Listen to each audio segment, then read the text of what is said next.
Hello chat and welcome back to another live stream. We are playing a lovely game for today.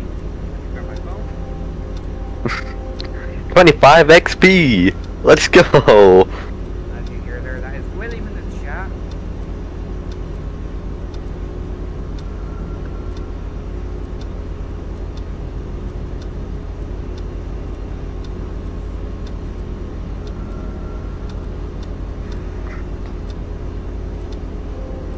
Hello bro, we're doing pretty well, and yourselves?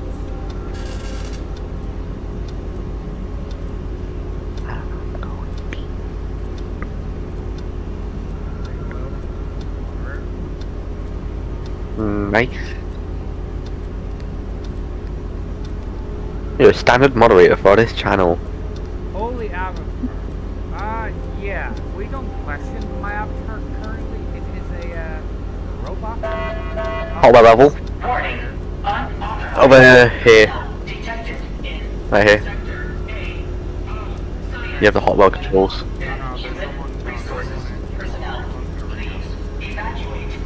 Oh god. Auto hotwire level is this one right here, but you need to change the percentage, don't you? Oh. That's the wrong startup list. We need this one. Auto hotwire level 35, okay? 3, 5. Wrong checklist again. Yeah, G1 to 640.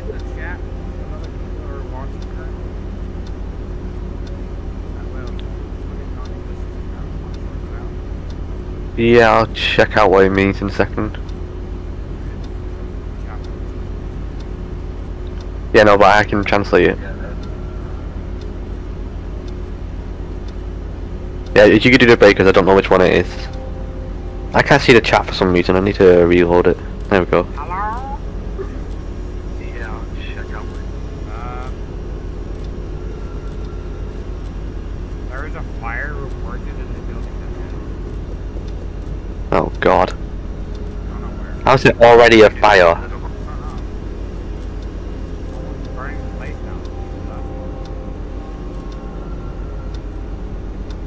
Not gonna lie, my stream is ages behind on my side. Personnel. Motivational seminars are held in the faculty auditorium from hours 17 to 18 on Thursdays. Come on down and get voted. Yeah, my stream just said, how is it already a fire just then? Yeah, it's YouTube. Hold on, chat. Nah, it's probably because I'm on a phone with... Yeah.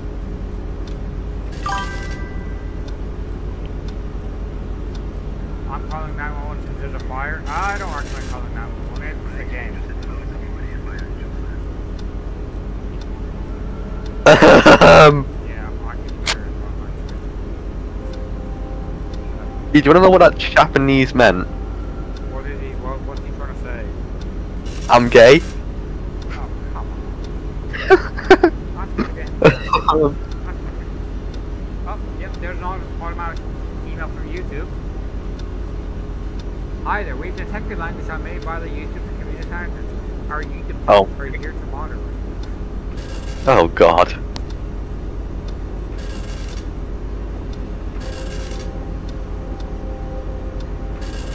CD pump 1. CD pump B1. First page done? What's that notification? Does that mean getting likes on my screen? I need Maybe. LOL. Circulation pumps. Sir, I'm a fiance, so I have no idea what you're yapping about. You got circulation pumps over here. A2 and A1. Hey guys, Need to be alright. 2. Top fans currently are Bra and William, with William at 25 XP and Bra, you guys at 75 XP.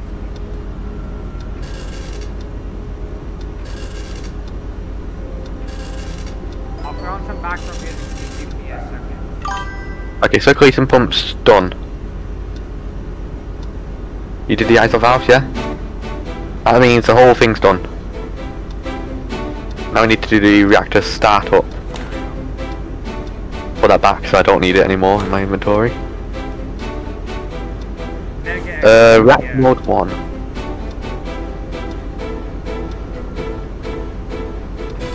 Right, reactor mode 1 initiated.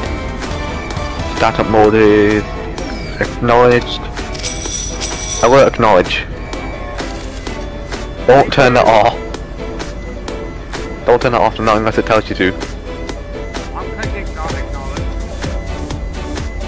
Fire! Yeah. Oh my god, again. Fire warning. Okay, offline core cooling.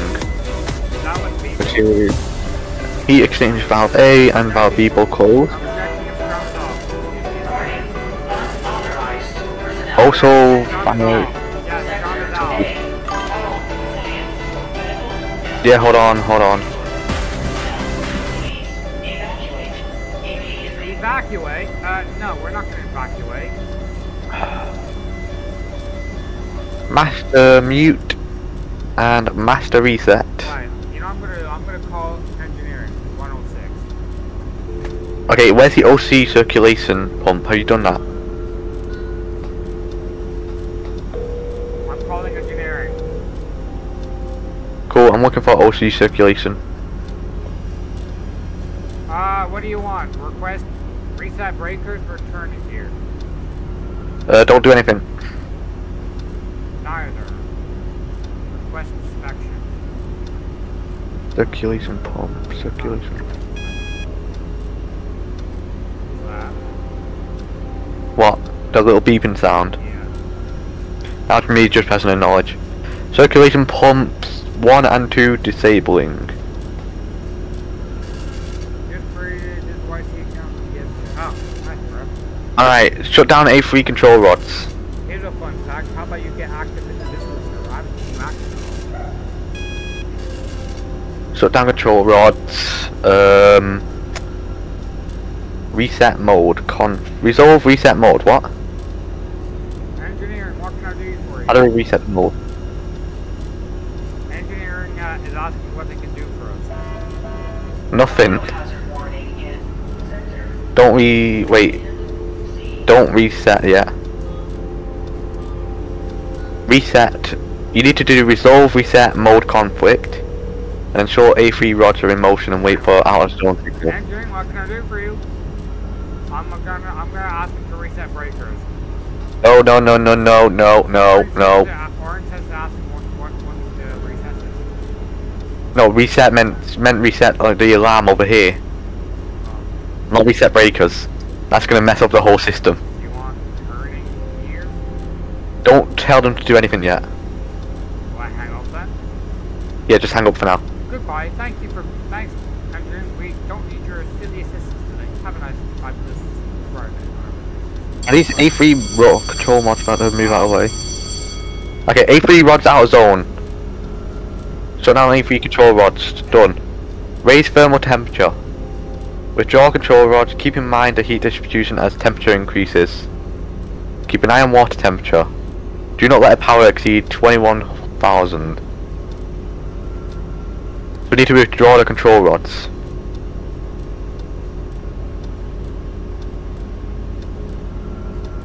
That's what it says anyway.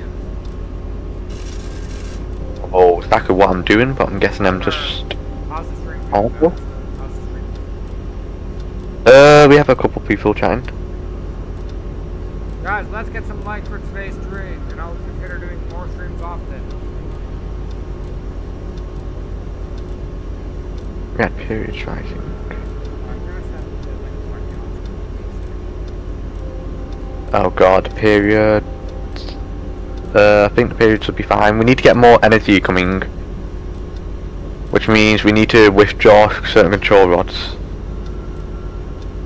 I don't know what I'm doing, so I'm just gonna select everything. A reminder to all personnel, motivational seminars are held in the faculty auditorium from hours 17 to 18 on Thursdays. Come on down and get motivated.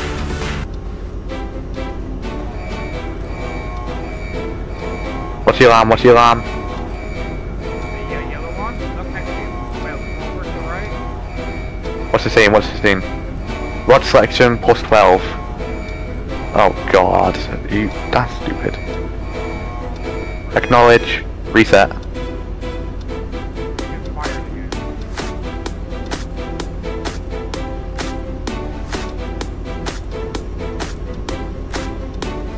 Okay, so only do 10 at a time.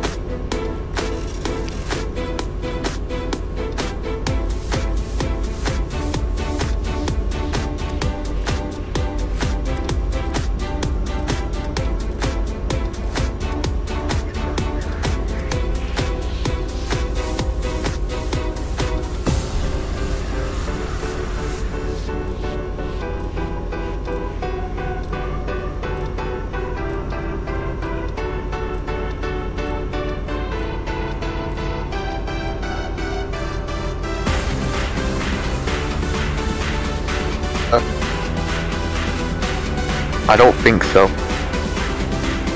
I don't know, maybe. But it'll tell you to turn shutdown off, it just says withdraw, doesn't it?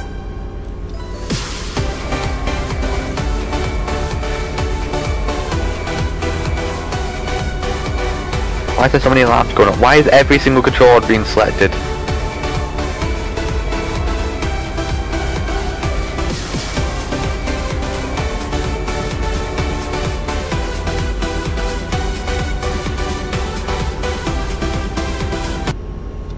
Yeah, the heat we need to thingy.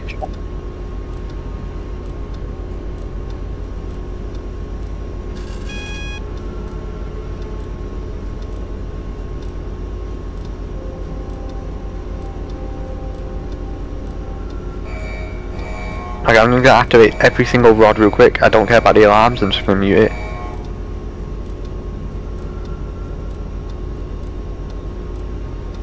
We need to withdraw every single one. I don't know if withdraw is remove or insert, but I'm guessing it's remove.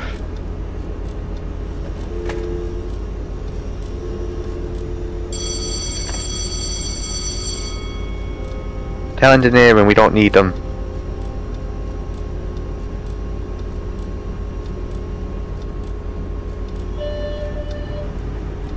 Oh my, you evil.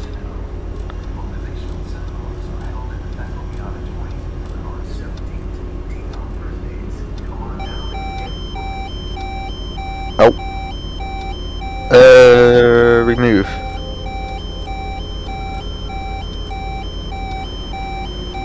What, did someone activate turning gear?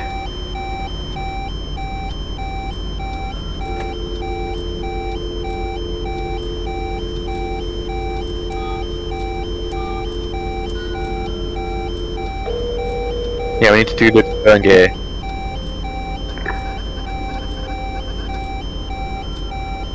Turning gear.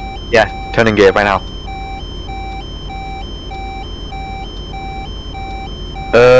Which one does it say? Which one does it say? Wait. Turning gear engaged. It looks like turbine B.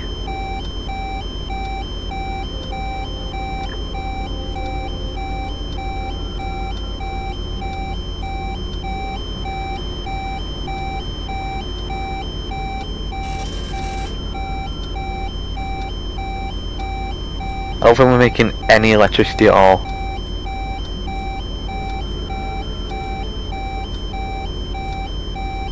You know, screw it, I'm putting auto control rods on. I don't know what's going on, but we're not making any electricity at all. Security is the first step towards a safe work environment. Stay secure. I'm lucky I have my headphones on because these alarms are annoying.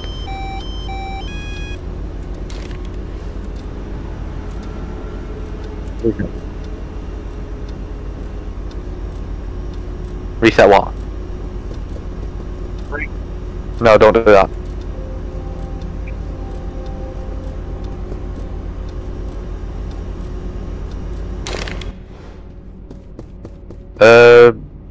Generators are not online. Okay. No, it's fine, it's fine, it's fine. I'm gonna turn the generators on downstairs, it's fine, just turn the alarms off.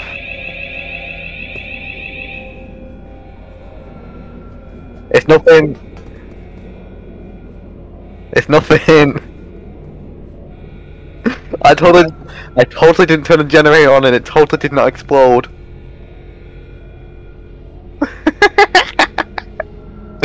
I'm fixing it right now, give me a second.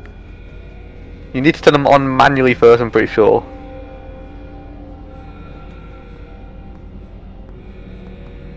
What do you mean? I did nothing, it wasn't me.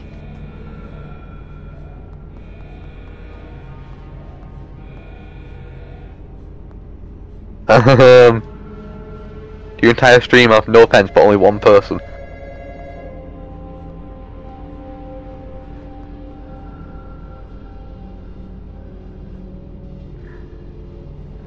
Oh god. I did nothing!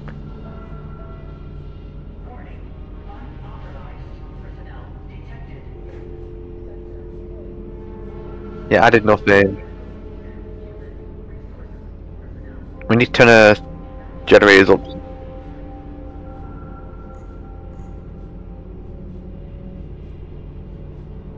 Cool.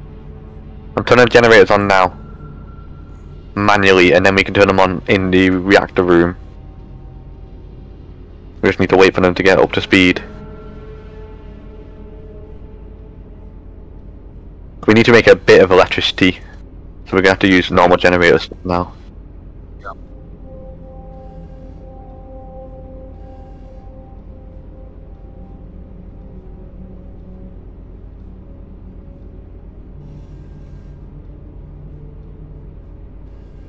Generator's not at speed yet. Come on, faster!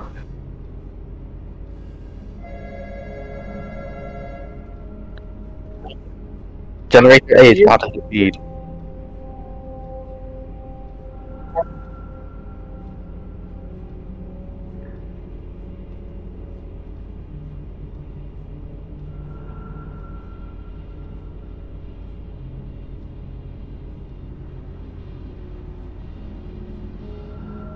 Both generators are at speed.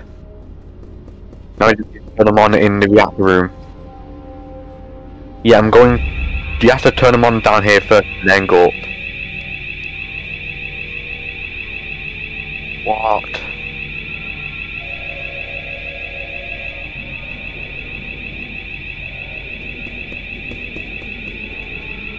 What do you mean the generator? I just left the generators!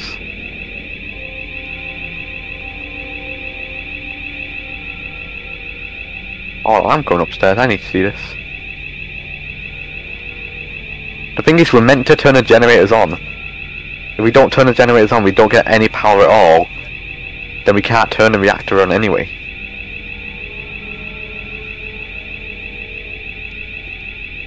What does it specifically say? Wait, what does it specifically say? Turbine trip. Turbine trip, reverse power. Turbine trip, reverse power. The turbines are tripped. Turning gear engaged on turning turbine A.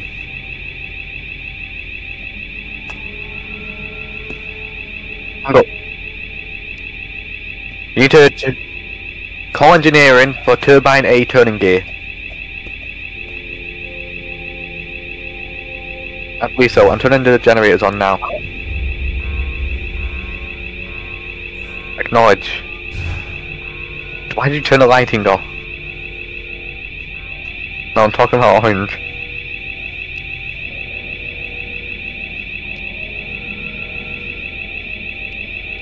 Down there? What do you mean back down there again?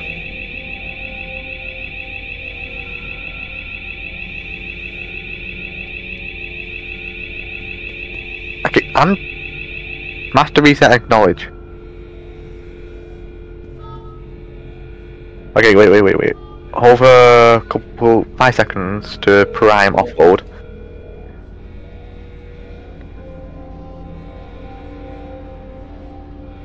That's security? Casting a security? You just called security?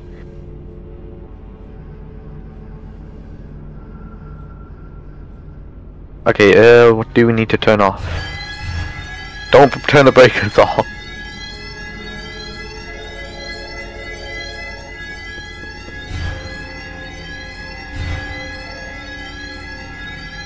Okay, both generator breakers are on.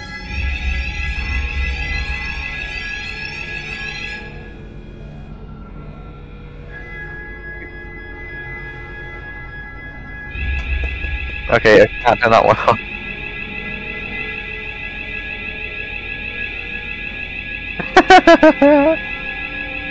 Offload.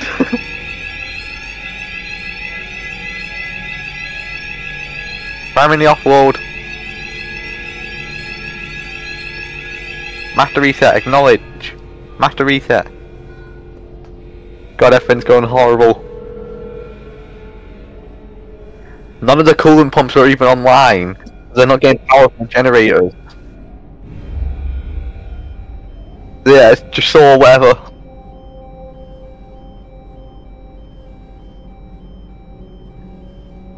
Yeah, I don't know why, but for some reason, none of the coolant pumps are getting any power because generators won't be giving them power. So if I turn this breaker off and I turn the generator back on, and yeah, we should definitely play an easier one. This is a bit hard. No, like an easy reactor.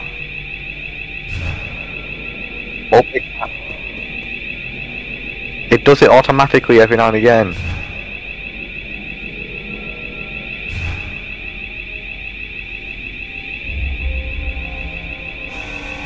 Dude, every single alarm's going off. It's so hard.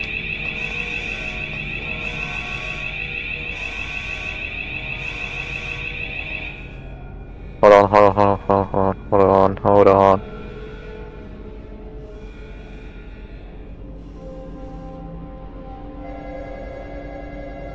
Yeah.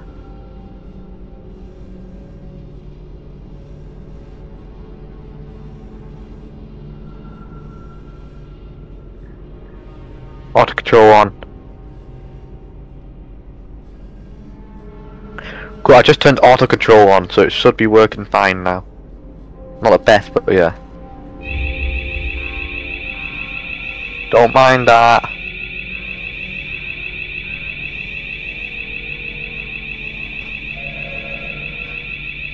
Turbine tripped, high RPM, turbine turning game gauge, full load injection.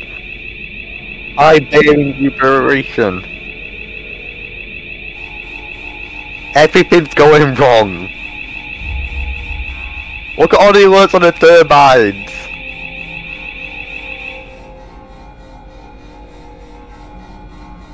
I can't. Turning gear on turning by an A is on for some reason. Give me this phone. Your big head's in the way. 106.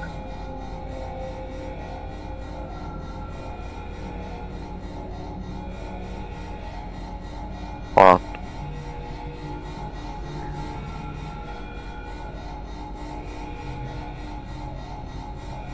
Yeah, what can I do for you?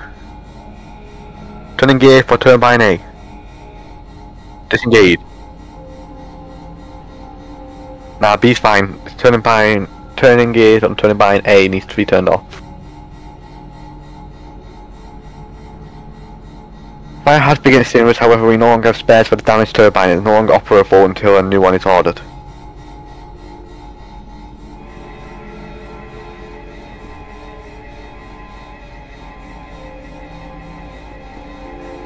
Acknowledge all, reset. The only ones that should be on are the ones that are actually breaking. Hot well B drain valve, hot well A drain valve.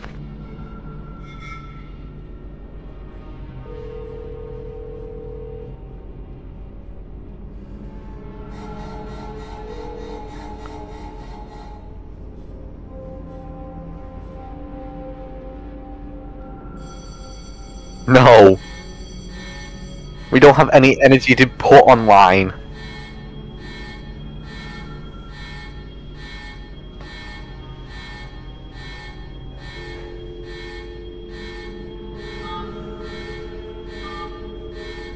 I'm trying to fix every single issue. Core water high. Core water high. I repeat, core water is high. Cool. The core water is currently high.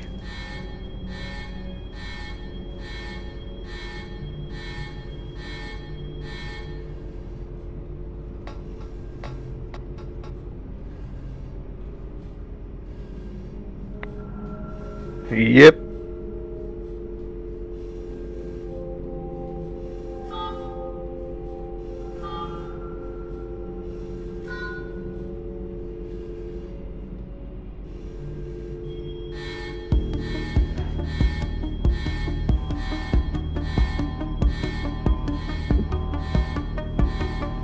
I know, right?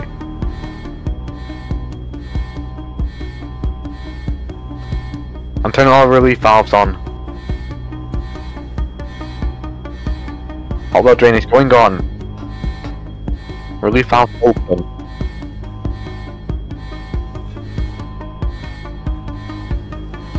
Yeah, we have no power at all in the generators. We can always try until the end.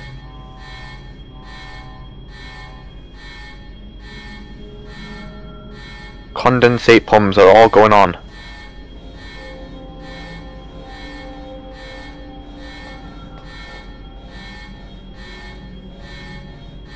I'm turning on all the valves for feeding and for cooling. I'm gonna try and turn the generators on again.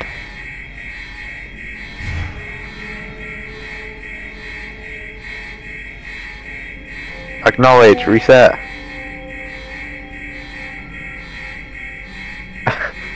Acknowledge, reset.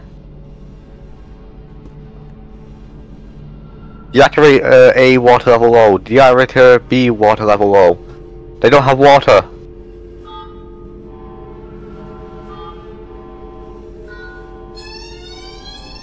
There is no water. The pumps have no water going.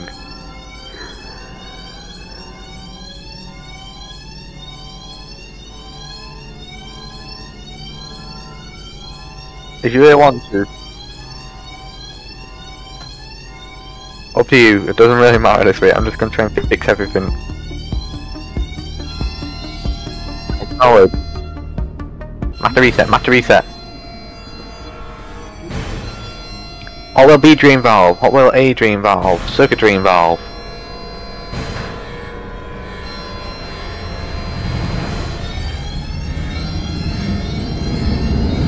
Got this, I got this, I got this. How are we making power? How are we making this much power? How is this working? Ah! Radiation level 8 plus. Oh god. Sub-reactor is at level 8. No! You're supposed to go for too long and has begun a meltdown. We had no water.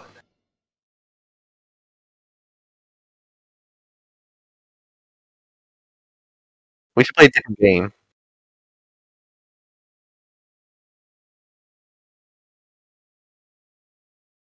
I wanna play the diner.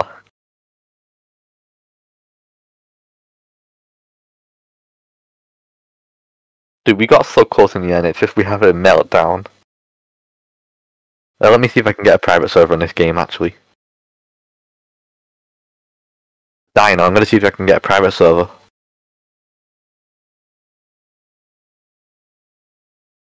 You know, let's just say it has a weird name for a, you know, reactor game. What's Ohio? I'm in the diner right now. Yeah, I'm in the diner right now. Oh, I just died. We could always play a different game anyway. Oh god.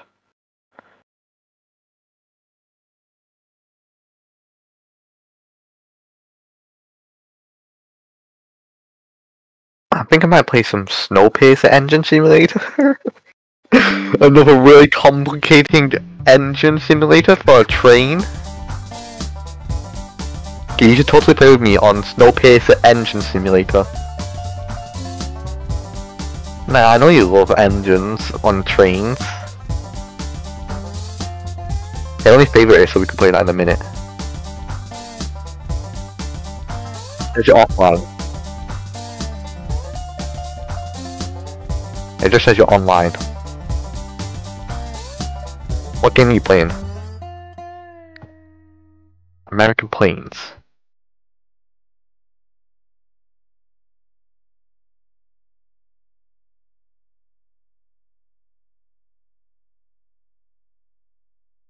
Oh, American Planes modding.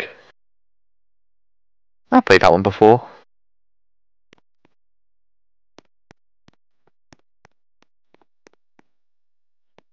Of course you do.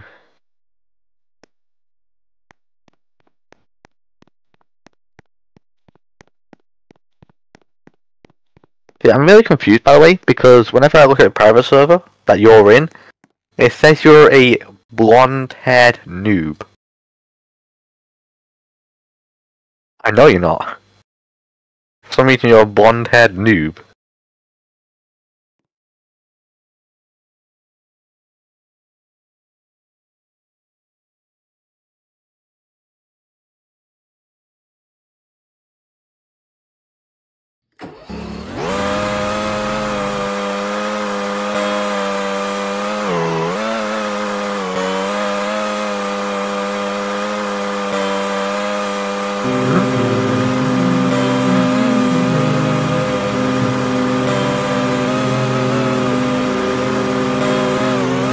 Of course you are.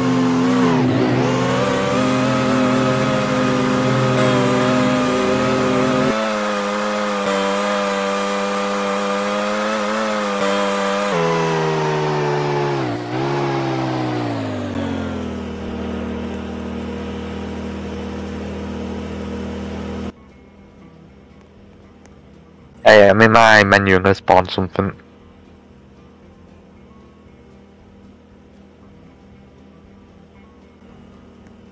What about this one?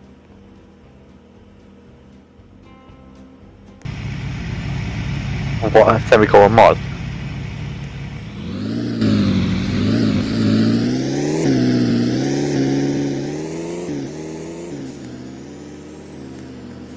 Where's my trailer? Oh, here it is.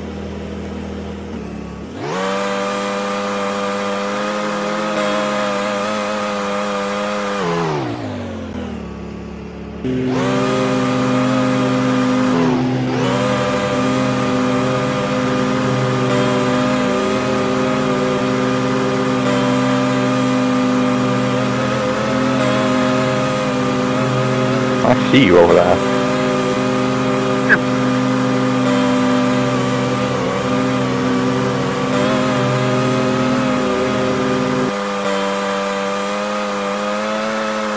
Hey, Ski.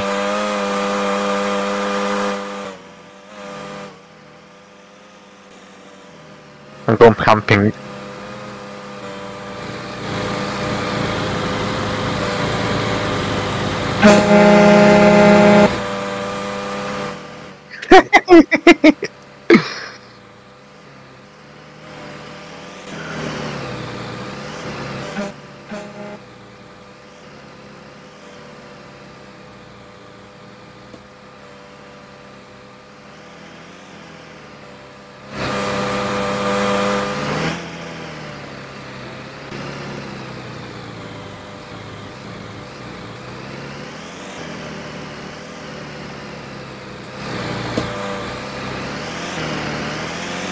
Yay, and I like this creature.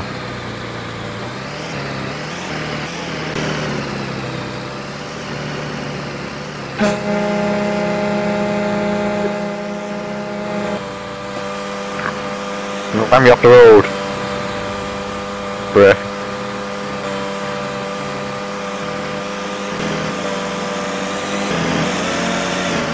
And I'm gonna drive for you. Wait, am I dragging you along with me? I thought I just dragged you along with me.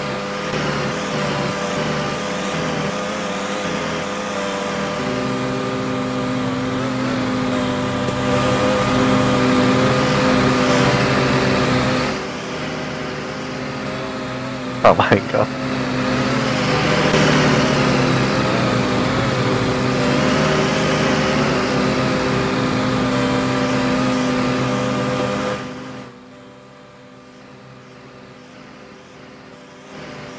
Maybe.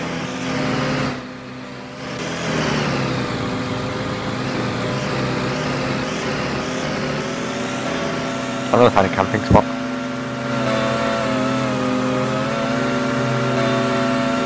Ooh, over here seems nice.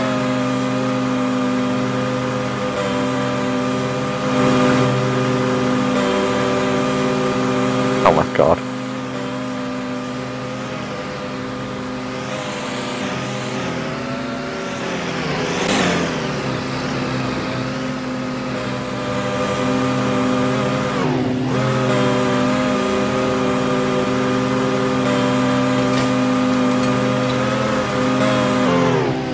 I'm not.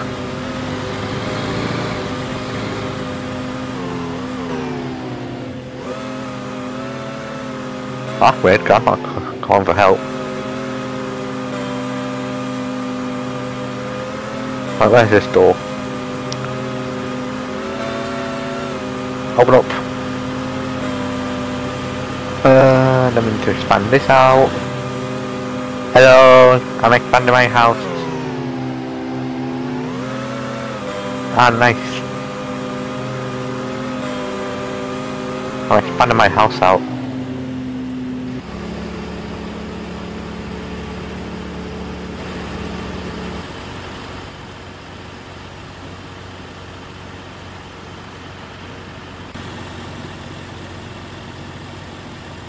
Oh my god.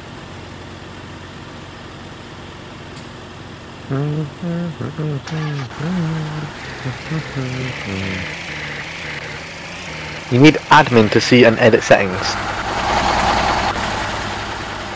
When you try to, it's not ad. I don't think it's mod. I think it's admin.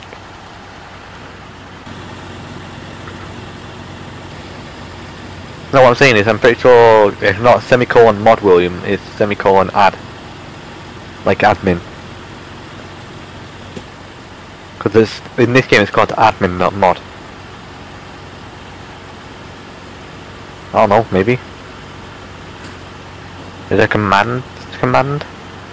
Oh!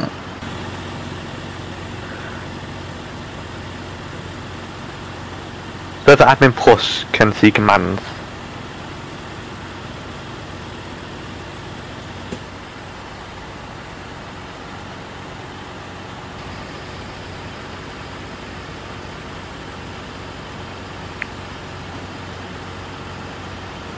It still says I don't have admin, but I do have admin at the same time. It's very weird. Hey, click on the settings cogwheel. Do you see how at the bottom it has like the private server settings? Is it maybe in there?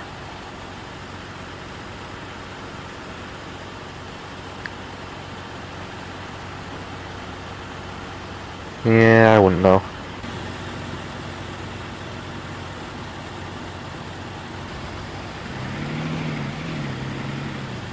Here we get hotkey.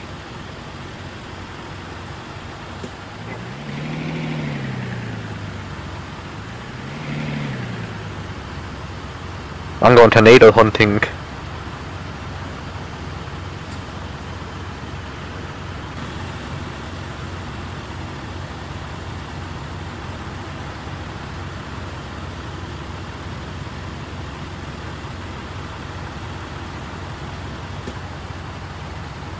Seriously?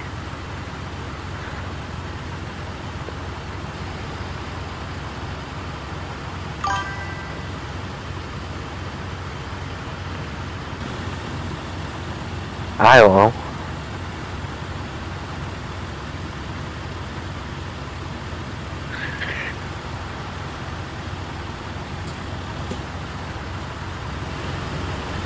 This is a tornado chaser. You chase tornadoes.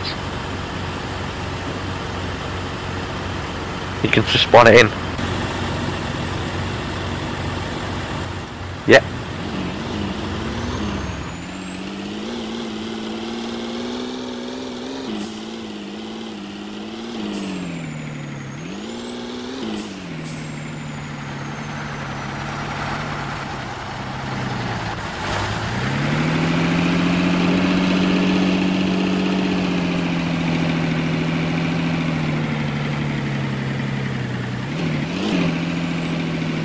Maybe.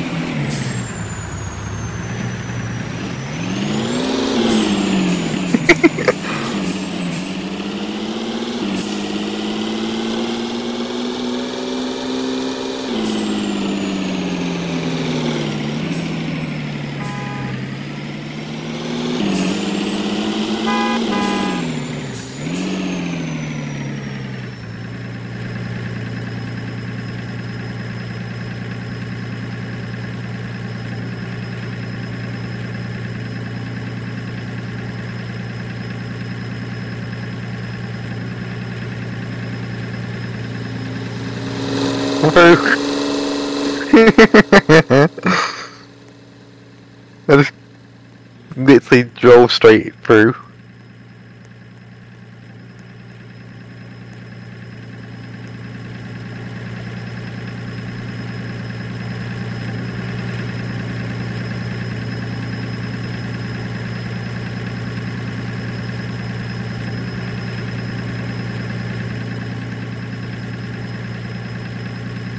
Do do do do do do do do. Do do do do do do do do. Yeah. Is it? Oh yeah, it's part of the Roblox one. Buying a player, you have to be a server admin plus, and it's Roblox only. Just like adminning a player is apparently Roblox only. Which is stupid.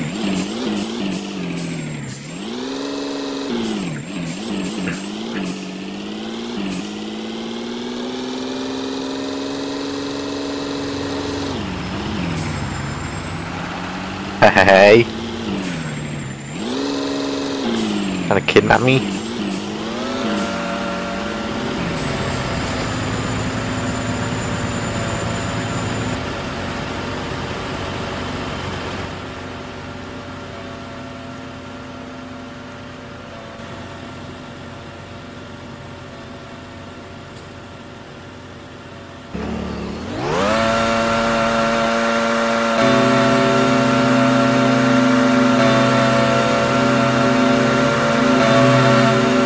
Hello.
Yeah.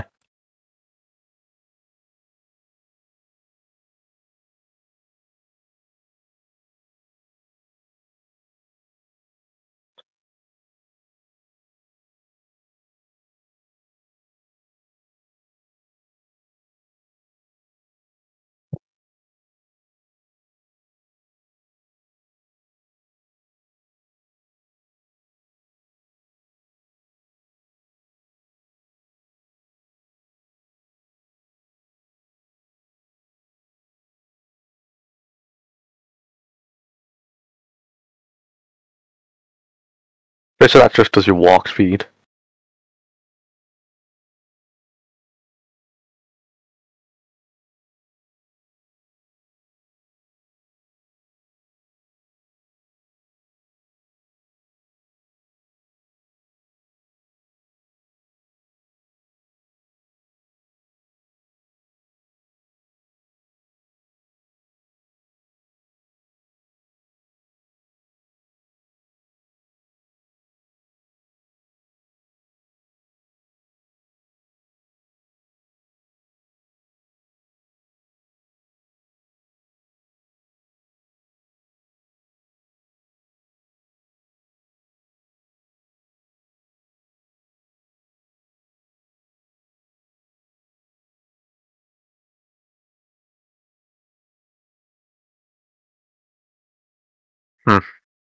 Strange.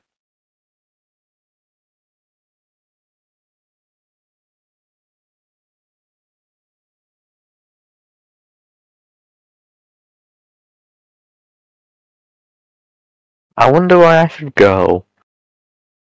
Maybe to the police station. Yeah, I'm going to the police station.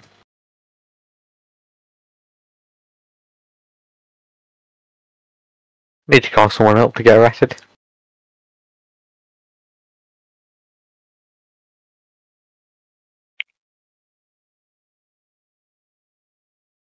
Oh yeah, the service department.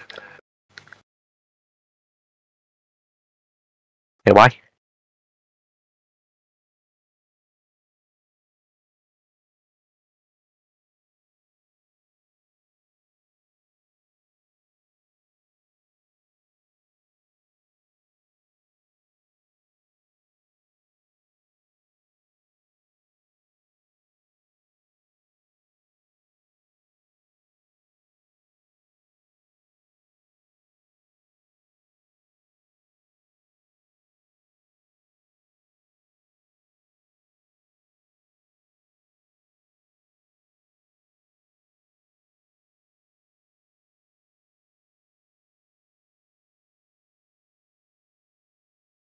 Yeah, your speed going up a lot.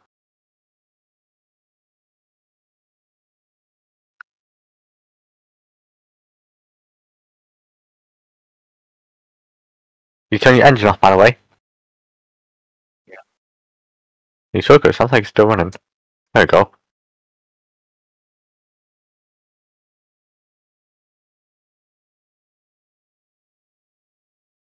Yeah. Not really that hard. It's just an animation.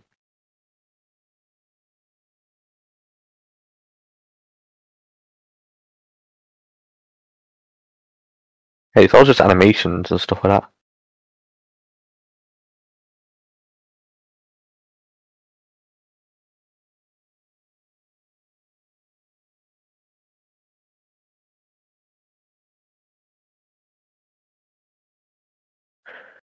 Or you're running around at the speed of light. Gosh, man, you've got speed, brother.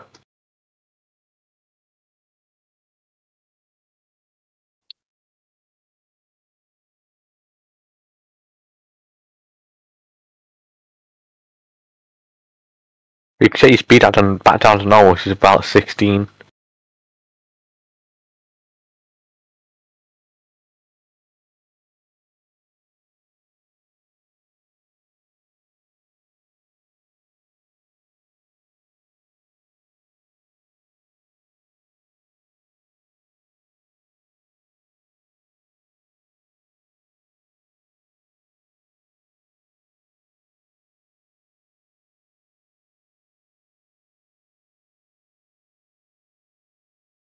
Ah,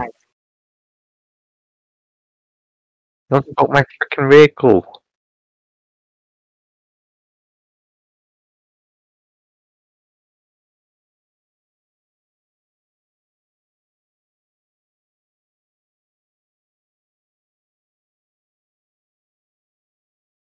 I've done my engine off.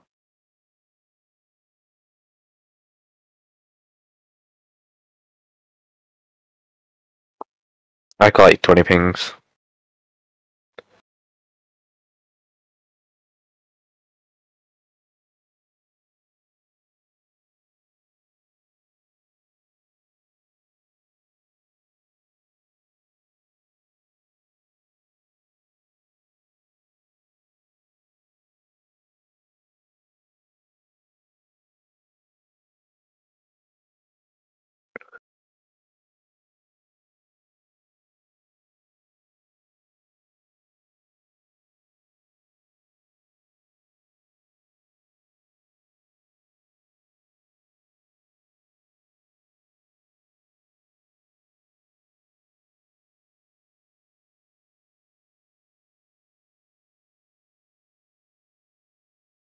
Yeah, wait, what happened? I looked away for 1 second.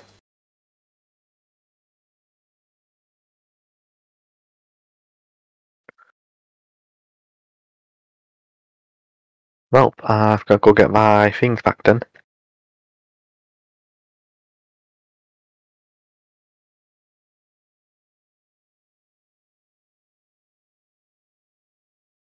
Yay!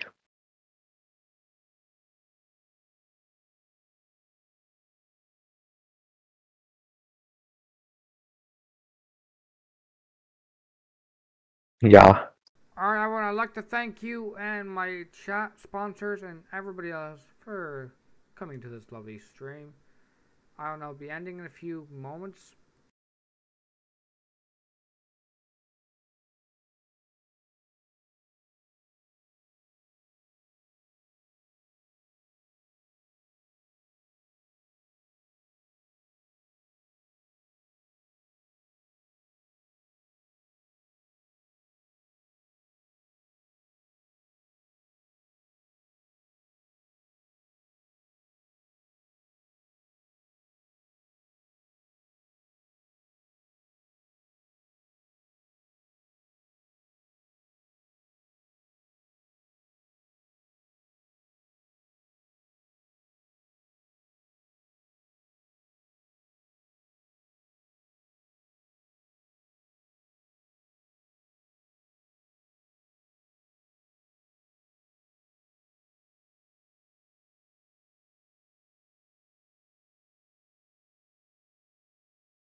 Tony? Hey, thanks, Daryl. That's right. This is one of the best viewing locations where our guests have an amazing view of the rocket at the launch pad off to my left here. And joining me is Secretary Sean Duffy, NASA's acting administrator. Secretary Duffy, you know, did you have a chance to speak to the crew before they headed out to the launch pad? I did. I was behind the glass yesterday with them. Again, I would tell you, they're right out of central casting. So smart, so personable. You know, especially Mike, who actually flew on the shuttle missions. But this is Zena's first trip into space. So yeah, I got to talk to them. And again, they seemed a little nervous, but really, really excited. And today is the big day. I think they're just waiting for the launch and, you know, getting to the space station. Absolutely. We're all getting ready for that launch. You know, as you get ready for your first launch as administrator, what would you like to say to the NASA and space community that continue to help pave the way to the stars? So listen, I think the team has been so impressive at NASA, but also our corporate partners, again, SpaceX, Blue Origin, Boeing, that are building the vehicles that get us into space. And again, when we go to the space station, critically important, but what we learn on these missions is what's going to get us to the moon, and then from the moon to Mars, which is, I think, the direction that NASA has to be. We are space exploration. Absolutely. You know, as you get ready for your first launch experience, what have you learned from Crew-11, and what are you looking forward to learning as you lead NASA? Well, listen, I've learned that they're really well trained. I'm coming from DOT. The safety components that go into making sure these launches happen and happen safely is really, really impressive. The checks, double checks, triple checks. But moving forward, listen, I'm looking forward to Artemis. So a lot of people don't know Artemis, right? We're going to the moon. We're going back. And in America's 250th birthday, Artemis 2 is going to launch. We are going to go around the moon and back. We're not going to land in that one. But then Artemis 3, we're going back to the moon. We're going to land. We're going to stay for 6 days. The longest time before that was 3 days. And then from there, we're going to start deploying the one that says your name. Assets we need to build our base. And we're going to stay on the moon. We're not planting our flag and leaving.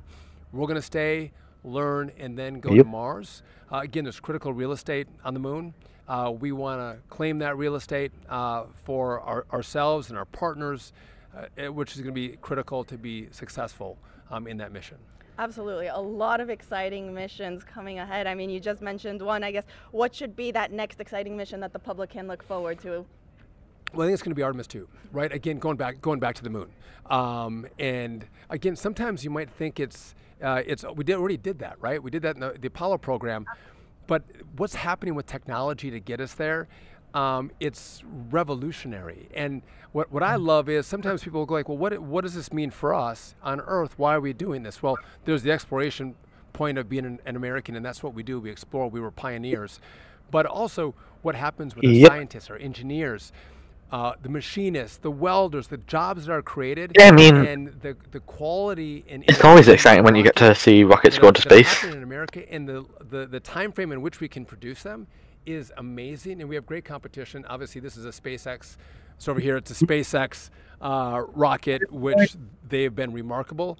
But again, we have our other players who are chomping at the bit, and they're great partners. And again, we want to have a vibrant private sector business that partners with NASA as we accomplish these missions. Absolutely, and we are very much looking forward to Artemis 2. Secretary Duffy, thank you so much for joining us. Now we'll send it back to our team in Hawthorne.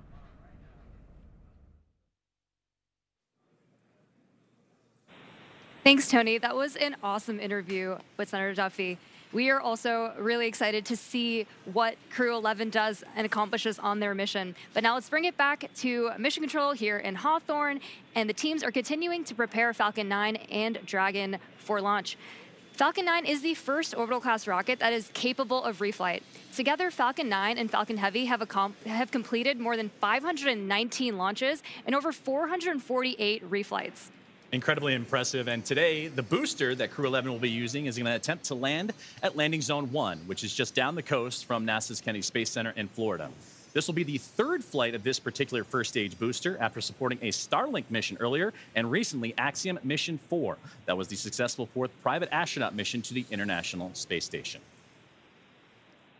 Rapid reusability drastically reduces launch costs, and it's the key innovation that is making space more accessible for the entire space industry as a whole. While this young booster is on its third trip to space, we are working towards qualifying our fleet of Falcon boosters and fairings to support up to 40 missions each.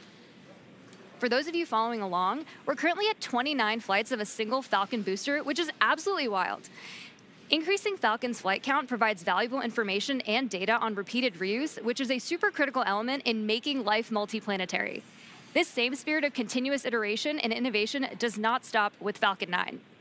NASA awarded SpaceX a contract to develop the U.S. deorbit vehicle, a modified Dragon designed to guide the space station through a controlled re-entry into Earth's atmosphere. And when the time comes and the International Space Station reaches its end of operational life, which, trust me, it still has a lot of life to give right now, Dragon will help achieve that safety orbit.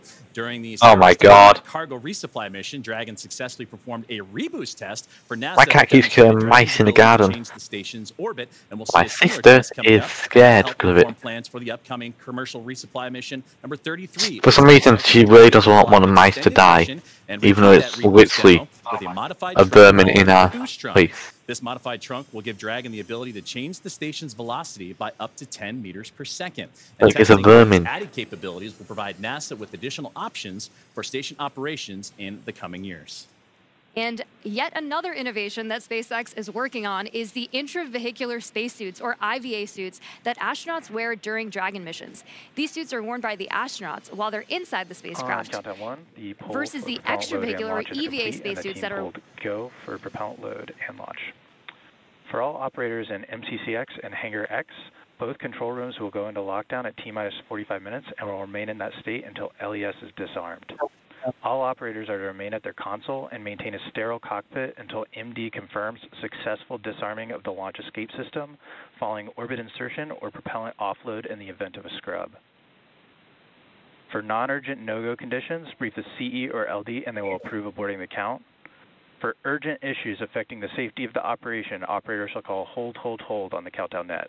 Launch control will abort the launch auto sequence immediately and proceed into launch abort. At T-minus 10 seconds, launch control will be hands-off and relying on automated abort criteria for the remainder of the count. Operators advise launch director whether structural breakup or fire is imminent or occurring per Dragon manual flight escape rules.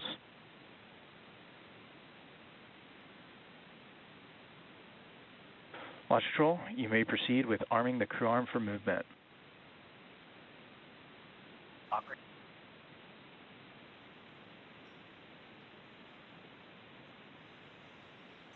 Arming crew arm for movement.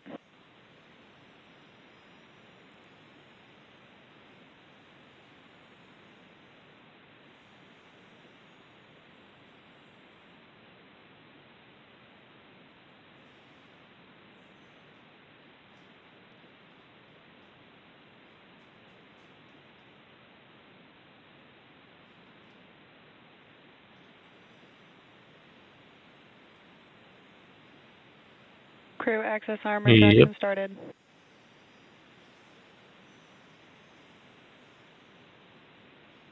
Quite a lot. You need to get fully out of the thing. Yeah, you need to get fully out of the way. And we are watching the crew access arm rotate away from the Dragon Endeavour and the Falcon 9 rocket. That was an incredible view, Nick, from up high, 275 feet in the air. Yeah, and so as the arm goes away, that's really your first unobstructed view out those two windows inside the Dragon capsule. Unique to Dragon for Soyuz flyers, there were no your windows don't open until you get all the way up to orbit and come out of the fairing. So here you can see what the weather's doing outside for yourself. And there they are, strapped in, Crew-11. Our next big milestone. Crew access arm retraction complete. As we hear that the crew access arm has completed its retraction. Our next big milestone. Nice. Have the astronauts drop their visors and start up for Section 7 in their operations. SpaceX, you are go for Section 6. Close visors and arm launch escape system. Dragon copies, go for Section 6. Closing visors and arming LES. They may have renumbered the procedures because in the past it was Section 7. That's we may not have gotten that update. But this is a critical moment indeed. And that crew access arm, it can rotate quickly back to Dragon in this moment. SpaceX Dragon, visor closed, arming LES. In this moment, in between, before they have the launch escape system fully armed. Right? Indeed. So the commands that are available to Xena and Mike at the displays, she's arming the launch escape system now. As that's armed, there's also a button that's going to show up that'll allow them to do an emergency egress, which will command that arm to swing over rather rapidly. And by the time you get out of your seat, either a drone or a helicopter. In place so that you can get to the. It's usually a helicopter because it's, you know, on the news. From the escape tower, of course, they would zip line down to safety, to waiting vehicles, and then exit the Launch escape system is verified armed. The blast danger area. Now we have the launch escape system armed. This is a critically important system, Nick, that you actually had to use. Mm-hmm. Roughly about that time, yeah. Back in 2018, that saved your life and the life of your fellow crew member. It's part of spaceflight today. What does it provide for this crew in this moment? Yeah, in this moment, it's its safety net. So the launch escape system is constantly trying to determine, is everything going okay? And it does that with looking at a bunch of different parameters. But as long as those stay within bounds, it doesn't do anything. But if something changes, or if there is a handle that the crew can initiate the launch escape, if that's activated, then this is going to separate them from that rocket and get them to a safe distance. And it's from the point right now on the pad all the way until they're in orbit. They've got continual safety net there to protect them.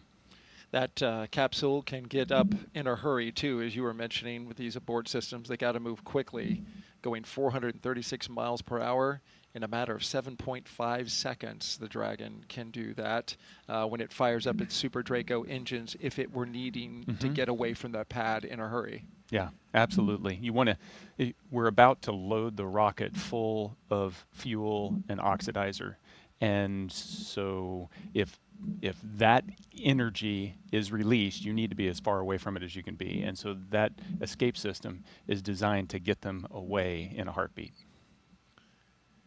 As long as everything continues nominally, it's our hope that that system will not be needed today. As we march towards loading those propellants Nick was talking about, that begins at T-minus 35 minutes and counting. Another big moment when they start flowing RP-1, Rocket Propellant 1, which is a refined form of kerosene, similar to jet fuel, as well as that oxidizer that together produce that 1.8 million pounds of thrust to lift that rocket and the crew into space. Yeah, it's definitely an important moment, but it's also an exhilarating moment because this is when you start to hear the rocket come alive. The pumps and the fluid moving and the vibrations and it's, Dragon starts to have a personality, if you will. You can hear those sounds, right? Valves moving and clicking. You feel it, yeah. You hear it, you feel it. T-minus 37 minutes and counting until liftoff. We're just 2 minutes away from beginning to load propellant into the Falcon 9 rocket.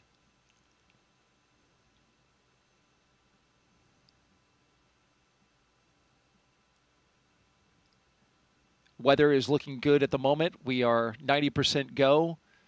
There was a small concern for cumulus clouds in the area. That's just the 10%. Because of course, this is July in Florida. And you can see even now, Nick, the sea breeze from the cool ocean starting to create... tanks are venting for the start of propellant load. Starting to create those little cumulus clouds bubbling up around the pad. We had a clear sky earlier. We're getting a little bit now. But overall, we're expecting that should be clear. I see blue. It's the glass half full. I like that. As long as we have that blue sky straight over top of the rocket and 10 miles out, we are good to go. And so far, right now, green conditions. The range is clear, the area around the pad. Boat traffic has been cleared by range operations.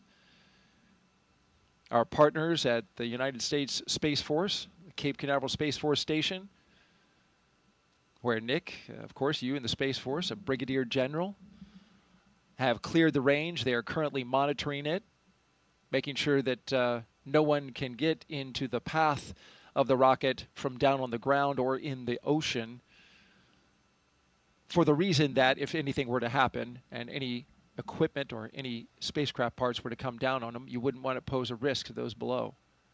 Yeah, public safety is important, but it highlights just the expansive team that even for this one place, the number of organizations that have to work together and they're necessary for success. Our 4-person crew, 2 NASA astronauts, 1 JAXA astronaut, and a Roscosmos cosmonaut, seated in launch position. Hey. Monitoring their systems on their heads-up displays.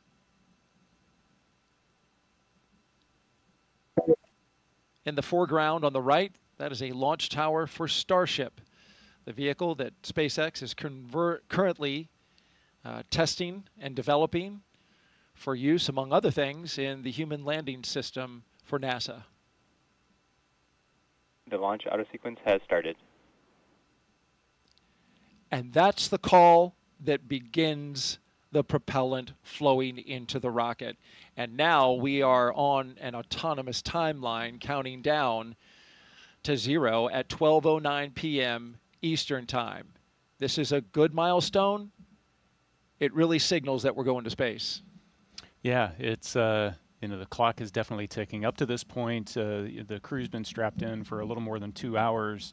There's been margin built into the schedule just in case, you know, the side hatch doesn't pass its leak check or a suit doesn't, you know, whatever. Yeah. We've got a little margin.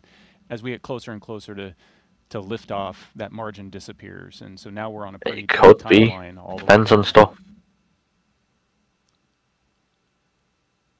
You know, 35 minutes to launch. The visors have been closed since they armed the launch escape. It's been about 8 minutes. It's at this point where I'm sitting there going, I wish I had scratched my nose before I put my visor down, and trying to figure out how I'm going to do that, because they're going to be like this for another 45 minutes with the visors down.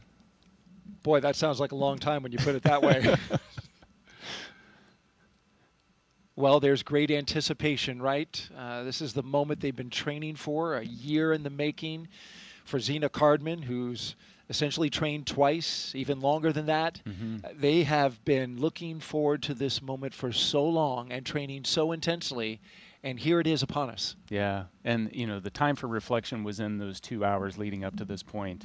At this point, now it's the mental rehearsing. They're chair flying exactly what's going to happen during the next 10 minutes when they lift off, and all the different things that they're going to need to do, as well as the couple few activities. You have a couple people in chat now, so. Chair flying. That's what our astronauts are doing right now, and we'll stay with them as we count this down. For now, let's send it out to SpaceX in California.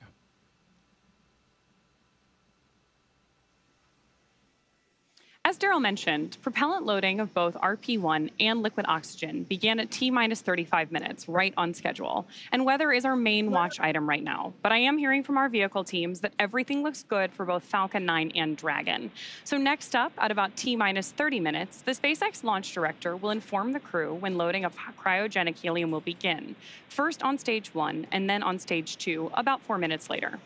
Stage 2 RP-1 loading should wrap up at about T-minus 20 minutes and 30 seconds. Then, as we approach T-minus 16 minutes and 30 seconds, we should hear a call out that Stage 2 liquid oxygen loading has begun. So with all of those consumables being loaded onto the rocket, if we have to call we're getting closer to interplanetarian we would have to exploration. stand down and target our backup launch opportunity, which is tomorrow, Friday, August 1st, at 11:43 a.m. Eastern Time. That's because we have an instantaneous launch window today. So let's take a minute to do a little orbital mechanics 101. An instantaneous launch window means that we need to launch at exactly the right time, and that's driven by our planned rendezvous point, which is the location where Dragon and Station meet in space. Right now, the International Space Oh, Station is boy, it's orbiting actually the Earth at fast. more than 17,000 miles per hour, and Yeah. Dragon needs to catch up to it. That means we have to deliver Dragon to the correct That's why I said it orbit. feels slow, but And we actually do it's that by fast. timing its trajectory relative to the orbiting laboratory so that they're both in the same place in space at the same time. A precise liftoff time is crucial for hitting that rendezvous point. Now, again, that means that at this point, if we hear a hold called, we'll be standing down and likely targeting that backup launch opportunity tomorrow. For now, though, we're going to go ahead and hand it back to Somya and Joseph to talk to us about West Coast recovery. Somya? Thanks for walking us through that, Ronnie. We are now at T-minus 31 minutes and counting, getting closer and closer to getting our Crew-11 astronauts into space. Once their mission is complete and it's time for our crew to splash down back on planet Earth, they'll be heading to one of several targeted sites supported by SpaceX. Until recently, Dragon recoveries primarily occurred off of the coast of Florida. This year, SpaceX moved Dragon recovery operations off the coast of California to allow Dragon to complete its deorbit before safely jettisoning the trunk over the Pacific Ocean.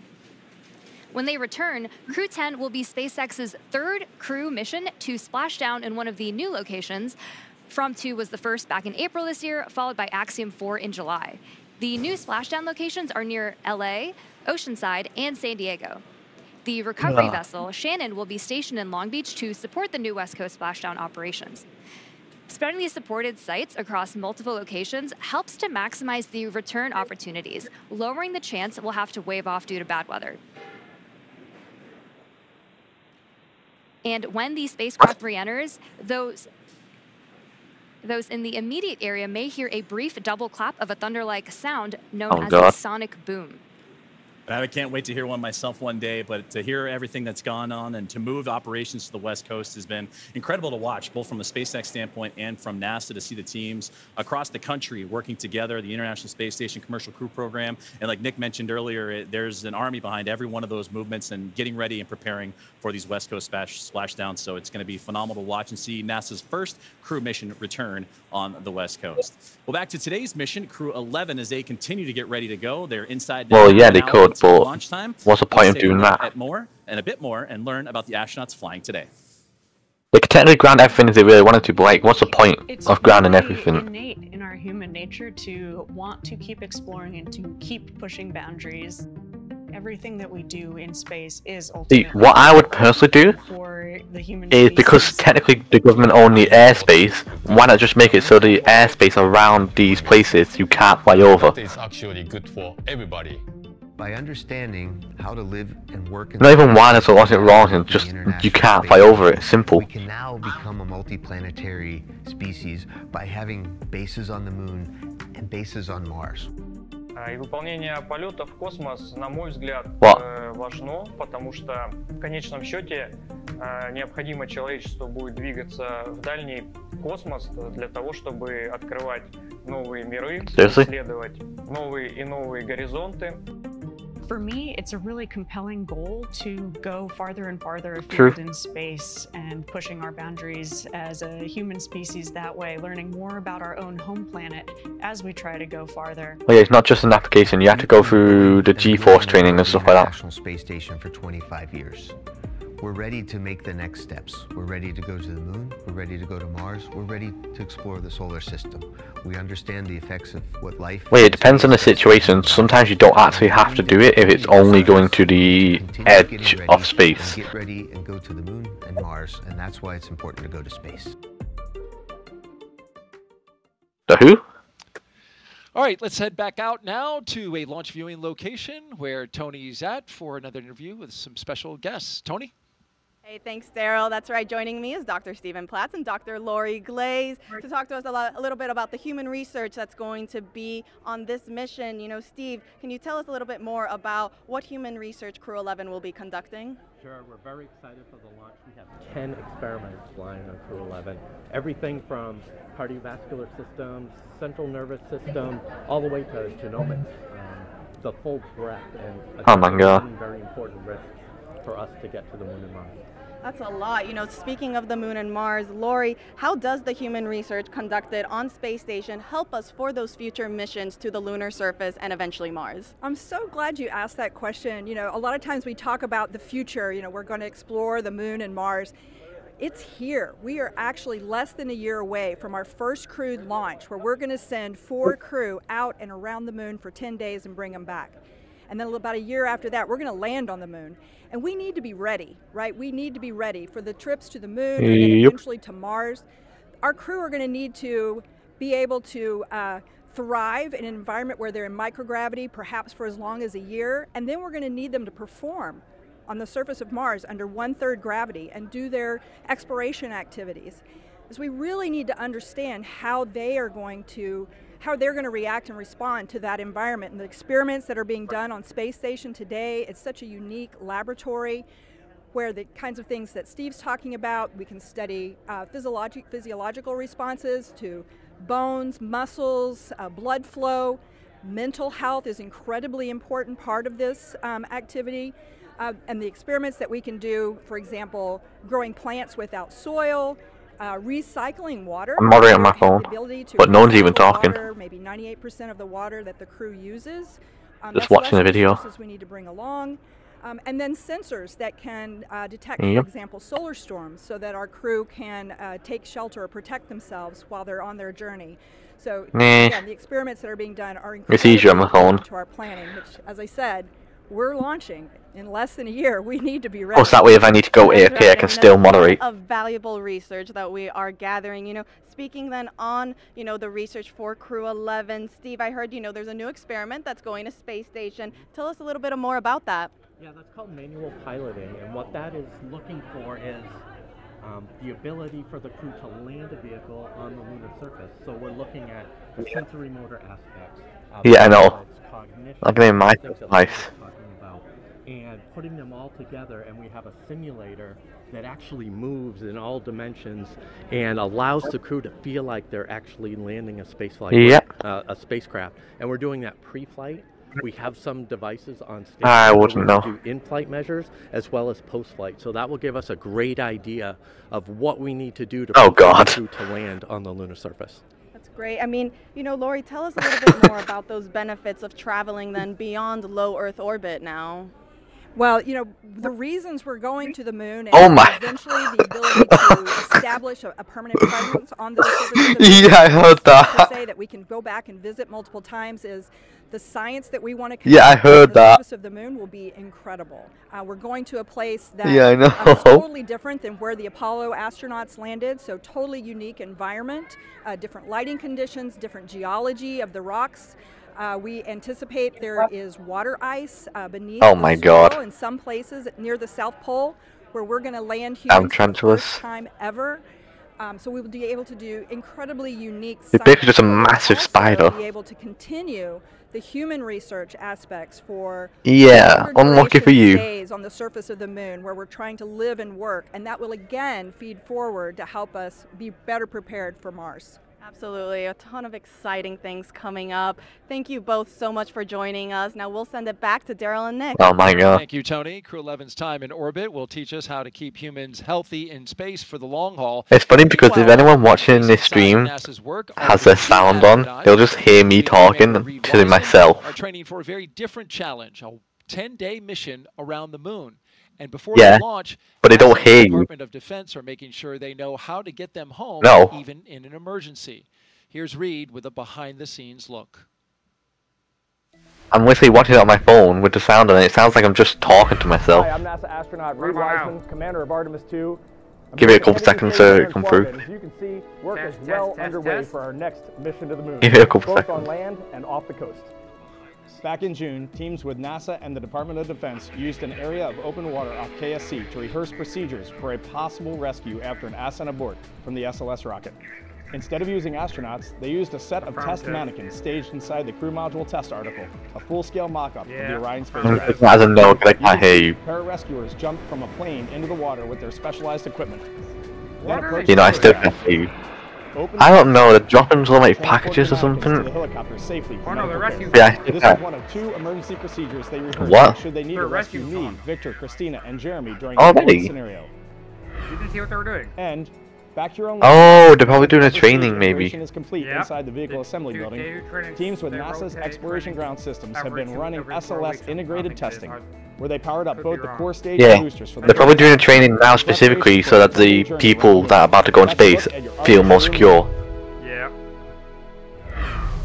Artemis. For more Artemis updates, scan the QR code on your screen right here or visit nasa.gov/Artemis-Roman numeral 2. No thanks. Not today. Nick, I know you're excited for Artemis. Absolutely. One of your fellow astronauts you spend a lot of time with, Christina Cook, is going up. Yeah, yeah. You know, the astronaut corps is small, so you know everybody in the corps, and so I'm excited to see all 4 of them take their trip around the moon. It's exciting. It's been a long time for NASA, more than 50 years. All right, now let's send it back to SpaceX in Hawthorne, California. T-minus 20 minutes. Thank you very much, Daryl and Nick, and it was impressive to hear that interview and that Moon Minute, and it's amazing to see how interwoven what's being done with these crewed missions to the International Space Station and how they impact moving forward and the Artemis campaign. So incredible to see about how those 2 crews and how those 2 missions work together. Now, as we get back to today's launch, we're now approaching 20 minutes away in the countdown for NASA's SpaceX Crew-11 mission to the International Space Station. So let's take a look at Falcon 9 that's on your screen now, and that is a 2-stage rocket that is 29 feet tall and getting ready for liftoff, and again, approaching 20 minutes away. At launch time, it produces more than 1.7 million pounds of thrust. So, that is impressive firepower. Yeah, and rockets like Falcon 9 don't use all that thrust just to go straight up. Early in flight, Falcon 9 performs a gravity turn, which is a smooth pitch maneuver. Hearing good callouts over the nets, which is a smooth pitch maneuver that tilts the rocket sideways to build up horizontal velocity. I mean, you may hear this callout the about clouds look a 10 seconds bit into launch thick. as the vehicle I is don't think that's pitching going to really downrange. stop And them. once the first stage completes its portion of the mission, it shuts down and separates. And a stage rocket like Falcon 9 sheds that booster to eliminate the weight and uncover the Merlin vacuum engine on stage 2. To reach orbit, the vehicle needs to go fast, hitting an orbital velocity of about 28,000 kilometers an hour. And that's just to keep it from falling back to Earth due to gravity. That's fast enough to lap the Earth in about 90 minutes or fly from New York to here in Hawthorne, California in under 10 minutes, which is about 7 times faster than the U.S. Air Force's SR-71 Blackbird. After stage separation, today's booster will be landing at Landing Zone 1 at Cape Canaveral Space Force Station. This particular booster will be returning to Earth for its 3rd time. The second stage takes over from there, powered by a single Merlin vacuum engine, also known as the MVAC. With its extended nozzle and optimized design, the MVAC drives maximum performance, producing 220,000 pounds of thrust in the vacuum of space. On today's mission, we'll light that engine 4 times before deploying the final payload into orbit. Now, so much of what makes Falcon 9 remarkable happens in flight. SpaceX for countdown check-in brief. What? Dragon's with you. Okay, Xena, we have Healthy Dragon, Healthy Falcon 9, just like last time, so propulsion is proceeding nominally. It's how nature works. Launch item that has popped up, there is a Put on my bed, I'll say in a second. storm cell that is just to the north of the pad. Currently not violating any LCCs, but we are monitoring this particularly closely as it's moving offshore. We'll let you know if it starts trending towards blocking launch today, but again, not expecting that at this time. Oh my god, look at the clouds. Dragon copy zone. We've got a Healthy Dragon, Healthy Falcon. We're proceeding towards launch. Only watch item is a storm cell that is north of the pad, moving offshore. We'll continue monitoring, but otherwise looking great. T-minus 17, everyone who's just joining, we're at T-minus 17 minutes and 38 seconds. And great communications there from the team here at SpaceX on the ground in Hawthorne, monitoring. What we've been keeping an eye on throughout the broadcast here today is that weather popping up, but everything else looks strong and healthy. The Falcon 9, the capsule itself, and the crew, they're still ready to roll as we're now about 17 minutes away from the launch. Now, talking back to Falcon 9, and what remarkable happens is what happens in flight. It's the first stage, landing itself on land or on a drone ship in the middle of the ocean. The fairings that can parachute back, all ready for another flight to space. Oh, God. Part of Falcon 9 is a part of a larger design that comes together to do one thing, and that's escape Earth's gravity. And getting to space is the first step to building our multi-planetary future. At the top of Falcon 9 today, the crew is sitting inside Dragon Endeavour. Dragon has played a significant role in advancing our future in space by safely transporting crew to and from the International Space Station. There are currently 5 Dragon spacecraft supporting human spaceflight missions: Endeavour, Resilience, Endurance, Freedom, and our 5th and final Dragon, Grace, which just launched the Axiom 4 mission last month. Designed with safety as the highest priority, Dragon is capable of carrying up to 7 passengers to and from Earth orbit. The Dragon spacecraft has Stage 2 LOX load has started. 16 Draco thrusters. As you heard that great call out there, as the fueling continuing to make its way into the rocket. And those 16 Draco thrusters can be used in space to help navigate the spacecraft to its destination, each providing 90 pounds of force. Now, that doesn't include the 8 Super Draco thrusters used for an abort, which are no longer active once the crew is in orbit. To date, Dragon has been to orbit 53 times, including 48 trips to the International Space Station and 18 human spaceflight missions. And as we mentioned earlier, today's Dragon, Endeavour, has been pretty busy, having also flown NASA's Crew-2 mission, Axiom 1, and NASA's Crew-6 and Crew-8 missions. Overall, for the Dragon fleet, this will be Dragon's 49th visit to the space station and its 19th human spaceflight mission overall, and the 5th Dragon flight this year. Dragon is the first private spacecraft to take humans to the orbiting lab, having flown 300,000 pounds of cargo and more than 1,000 experiments to space, as well as 70 crew members representing 20 countries. Our versatile Dragon spacecraft can autonomously dock with the International Space Station when outfitted with a docking adapter, which is just how it's configured for today's flight.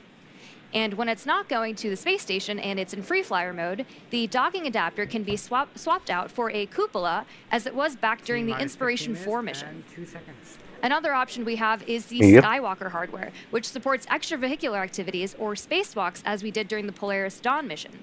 And amazingly, there has been a Dragon in space for 1,358 consecutive days since Crew 3.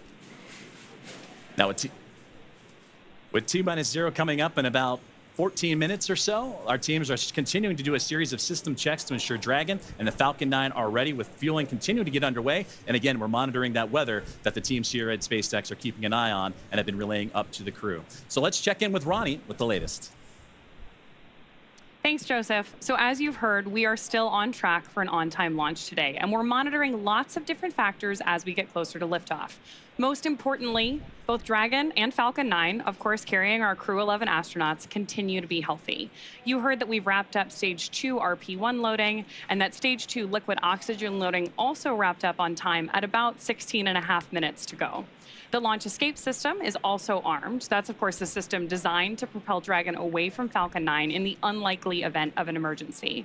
And the Eastern Range is monitoring keep-out zones along the flight ascent corridor and is tracking no issues for today's launch. Weather continues to be a watch item, so we'll keep an eye on that. But for now, we are go for the 6th mission of Dragon Endeavour.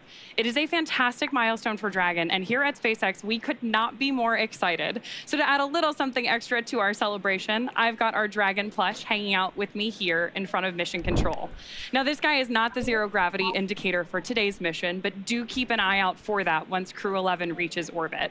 This is, though, a fun nod to all the successful flights that Dragon has made, and all of the crews that we have been so lucky to work with. I think this is a great way to celebrate today's flight milestone, and I really have appreciated joining you all. Thanks for joining me at the status desk for all of our coverage today. With that, go Dragon, go Crew-11, and I'm going to hand it back to Sandra for status update from Houston. Thanks, Ronnie. That plush is cute. I'm going to have to get one for myself. Back here in the International Space Station Flight Control Room at NASA's Johnson Space Center in Houston, teams continue to work around the clock to monitor activities aboard the orbital outpost.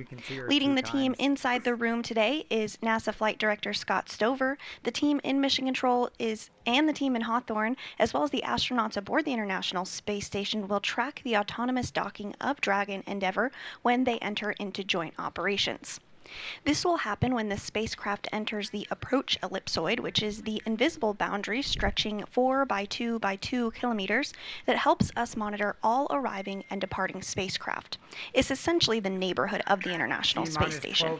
Once docked, crew members in both Dragon and aboard the International Space Station will perform a series of leak checks, and then will work to open the spacecraft's hatch for Crew-11 to float into the space station and begin their stay.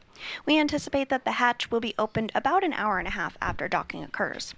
When they enter the orbital outpost, crew will be greeted by the rest of the Expedition 73 crew and will come together for opening remarks. But for now, that's going to be all from us here in Mission Control for today, as the anticipation continues to build for launch in less than 20 minutes from now. So, how's it looking on the Space Coast, Daryl? Well, we've got a mix in the weather. There's some clouds that are building, but so far still looking good, okay, for launch. It's a watch item at the moment, and so we're keeping our eyes to the skies. Also, this is a first for our broadcast team right here. An astronaut who once sat right here where Nick is sitting as a commentator is now minutes from flying to space. Zena Cardman was once in this very seat, the one that Nick Hague is sitting in now, less than a year ago. She was supporting Nick as he launched with Crew-9. She was originally set to command that mission, but when Crew-9 had the shift and had the change up of assignments, she had to step back to help get the team off the ground. And here's what she said, Nick, after watching you and your crew go into space. Every crewed launch that I have ever watched has really brought me a lot of emotion. This one today was especially unique. I think it was hard not to watch that rocket lift off without thinking, that's my rocket and that's my crew. But I also know that I'm not the only person who can think that. Of course, we have Stephanie Wilson here today, but I mean, there are many, many people who made this mission happen, and there are people on orbit who will be taking this capsule home. And it makes me very proud to know that I am one of many people who can say, that's my crew, that's my rocket. Makes me really proud, makes me feel very connected to this mission that we all get to take part of. Go Crew-9. An emotion-filled Zena Cardman in that moment, and she is going to give us some words any moment now. Dragon SpaceX, confirm crew displays are configured for launch. Your thoughts on hearing that after you launched? SpaceX, Dragon, displays are configured for launch. It is our honor, our privilege, and our choice to take part in something much greater than any individual, but it's the individuals who make this endeavor great. Are you clapping? At SpaceX and NASA, to our partners, I even know you're clapping at because my stream's delayed, so. Friends and mentors, you fly with us today.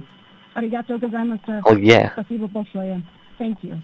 With gratitude and focus, Crew-11 is ready. And more words. Crew-11, sentiment is the same on the ground from everyone staying here. We have enjoyed working with you in the preparation for the mission. Looking forward to doing the same in flight. Good luck. Enjoy the ride. And more words from Zena Cardman. We just heard from her live. Yeah. Yeah, it's like I started the show. There isn't any place I'd rather be than here today. What Zena said is so true, you know, and it's this palpable feeling that, hey, that's my crew. Those are my friends. You know, hey, that's my commander.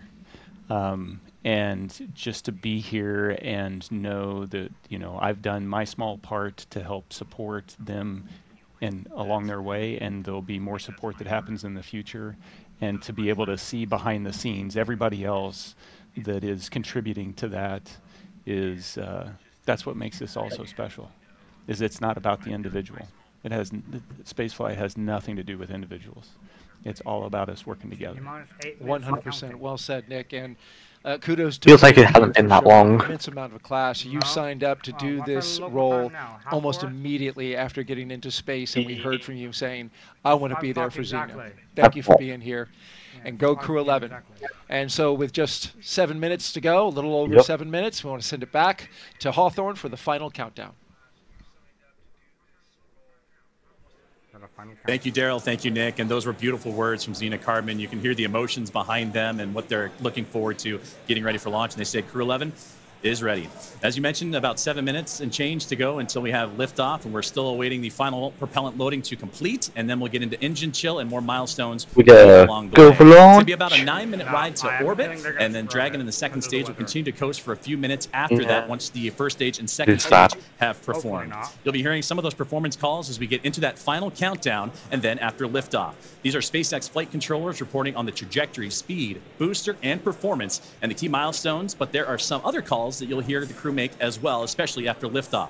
The crew will report out a few number and letter combinations which mark different abort zones throughout the flight up the eastern seaboard. The first two, 1A and 1B, are abort modes available. And right on cue for the engine chill that has begun. And those first stage abort zones, again, 1A and 1B for that first stage. Next are 2A through E. Those will come into play once the second stage kicks in, but we'll only hear that 2A call. And diverting a little bit from the other naming systems, we'll hear the call Shannon, which refers to Shannon, Ireland. This means that the crew could target off the coast of Ireland if they needed to abort late in that second stage burn. You'll hear these different calls throughout the flight uphill along the way, and the performance callouts from the guidance, navigation, and control officer, and also the propulsion lead.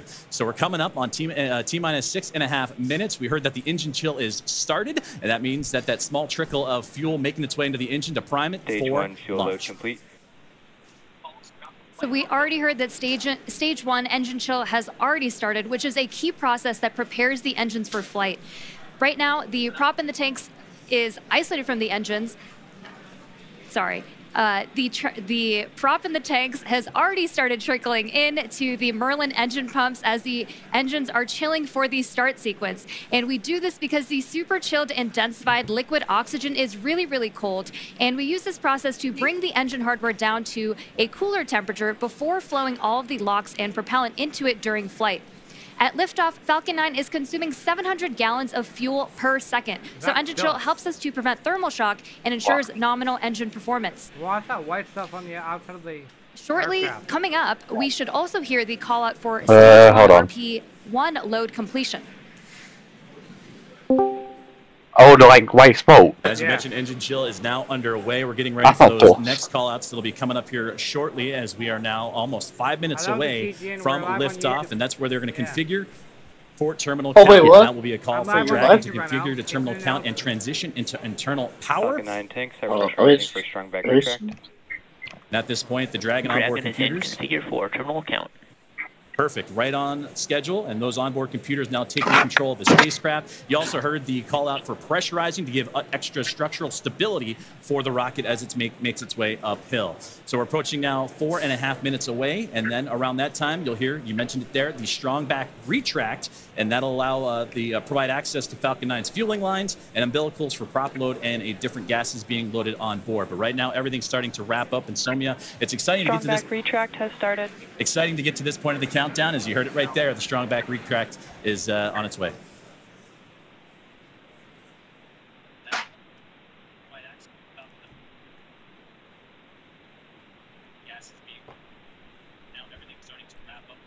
T-minus 4 minutes and counting.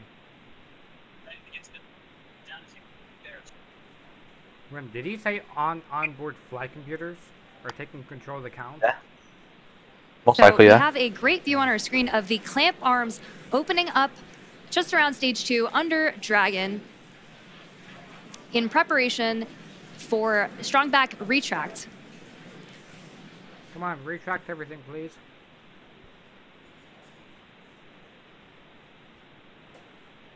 Wait, can't they take over? Can't they take control of the count? Who? We have some really great views on our screen of that happening right now. You can see it just moving ever so command slightly center away from Falcon 9 and the Dragon spacecraft, those clamp arms opening. And Looks like the command center can also take control of the rocket ship as well, if you really need Their to. fueling procedures as we're about to hit T-minus 3 minutes until launch. I need... Well, I don't need. I want to ask if you can all do me a quick favor. No, we're live on YouTube at the moment. Please do not swear or anything. Second stage loading will wrap up shortly after You're the live first. on what? You've probably noticed LAFRP. clouds venting from around the rocket. That isn't smoke. That's What's your channel? That's You're live on condensation what? as stage 1 liquid oxygen Live on has been YouTube. completed. As liquid oxygen warms slightly inside the tanks, some of it boils off, and that gas is vented to manage pressure. When the vented oxygen Yeah, hits that B1, by the way, Florida your voices are being recorded because, you know, it we instantly do vents and is so you getting hear the to those sound. clouds. You just now heard the Dragon now in prop load complete on into internal power. It's That's fully a problem. fueled. The rocket and Crew-11 are ready for liftoff. And this rocket now transitioning into internal power. The gas well, I don't will mind. also begin to purge William, are you able to feed join? lines. Yeah, I'm already in Falcon LAFRP. 9 to be isolated, thanks. and then it'll get vented Where are you? overboard through the umbilicals and strong back. I joined the code LAFRP. I'm in the So coming civilian up spawn. in just under 20 seconds, we should hear Alright, the let me call see out if you that joined the launch right load one. will be completed on stage 2, which will mean that there will be No, you 1 haven't. million pounds of propellant loaded onto Falcon 9 at that point. William, Coming up on that apparently you call out haven't joined in mine. just a few seconds from now. Hold on.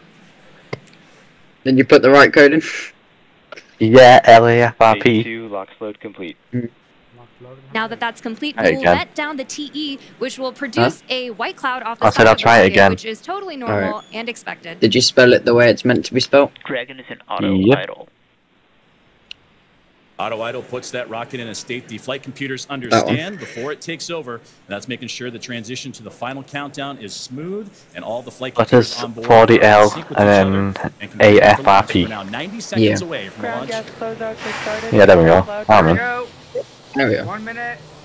And there's the Hey, gas Will. closeout that Sonia was just talking about, and now inside 80 Okay, seconds so from the launch of NASA. see, SpaceX that's only Crew-11. one of the person though. I can do part of it, but I can't do all of it at this time. On countdown net, hold. I need hold, more we're standing people to down be in for game so I can do violation the full thing. Traffic But to the I boarding. guess if you grab a civilian vehicle really quick. Doesn't matter what vehicle. No. We're at 55 seconds. 50 seconds. Here we go. 50 seconds, everyone. Oh. Oh, okay. Uh-oh. Maybe not a lawnmower. I think they scrubbed. Yeah, I know what I could use They that. scrubbed. Oh god. Timer stopped. They stopped it at That's not T-minus good. 52. Come on. Yeah, that's not good. So as you've heard over the nets, that we did just have a hold called at the T-minus 1 minute mark. Yep. They hold it at 1 minute. And that hold due to weather, that was something that we've been keeping an eye on. Our team here in SpaceX Ooh, Hawthorne, there as we well as go. NASA, we're monitoring that throughout today's broadcast in preparation for launch. But unfortunately, standing down looks to be the case as the weather has created that violation. But we'll continue to monitor and await for the news and Okay, from so teams on the ground. go as, go weather pull violation over looks to somewhere. come into I don't know play where. Just for anywhere. launch today. Dragon SpaceX, bad luck on weather there. We just got clipped by a cumulus cloud right over the pad, so ended up scrubbing for weather. With that, you are go to proceed to 5.100 for launch scrub. We'll begin offloading the rocket. Yep, launch scrub. There we go. That's absolutely lovely. Dragon copies all 5.100. Too bad, but we'll be ready next time.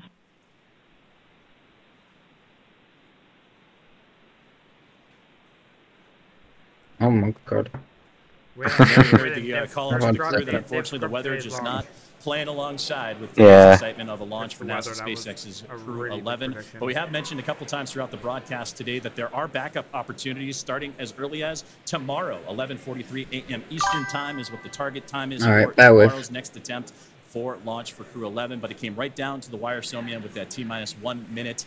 But you heard on the loops there that it was just clipped, as they said, by a cumulus cloud to violate the weather rule. So unfortunately, today's launch attempt has been scrubbed due to weather.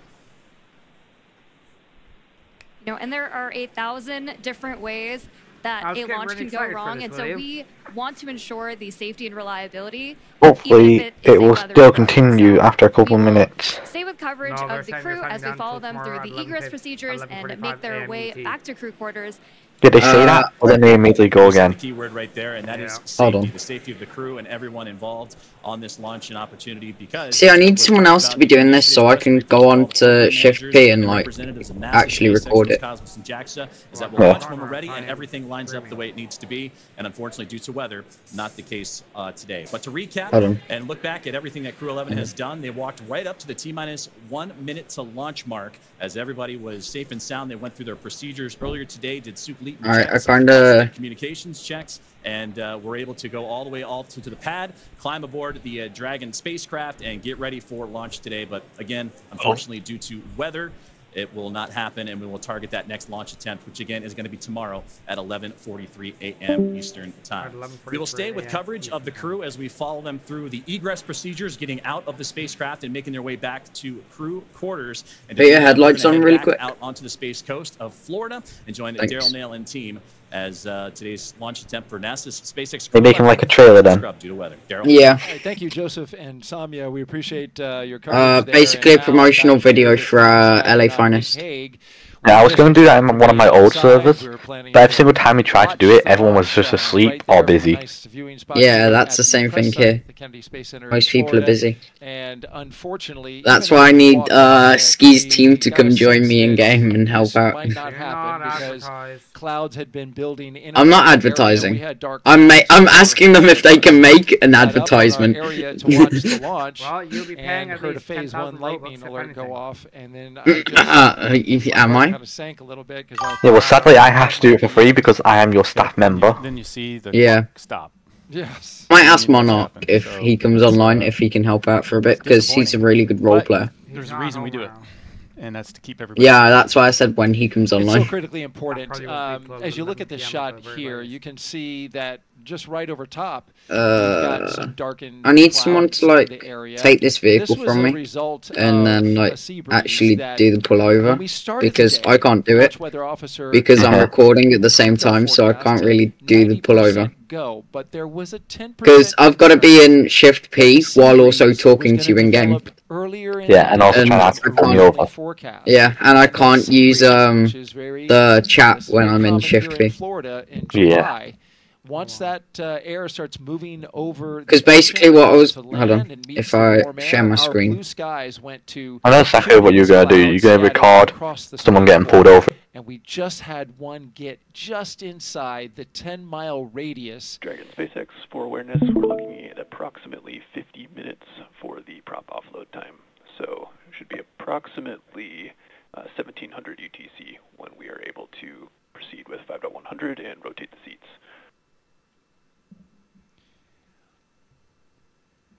Dragon copies. We're looking at about 50 minutes for prop offload, so 1700 ETC for the rest of 5.100 and seat rotation. Good readback. And so what is that, real quick, what does that mean, Nick? They are going to rotate the seats? Yeah, so it's important to know that right now you're looking at a fully fueled rocket with an armed launch escape system.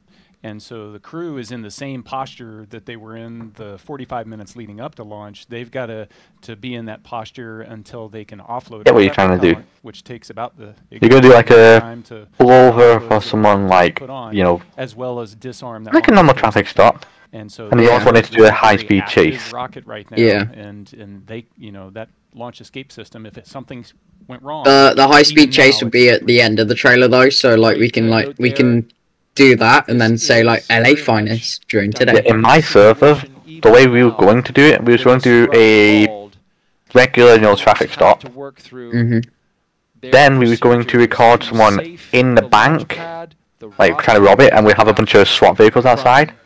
And that's the only scene that we had all of our staff members actually active for.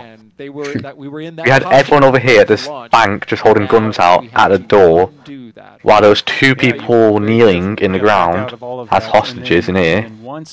Like that. I don't know if you... Yeah, just view me for a second.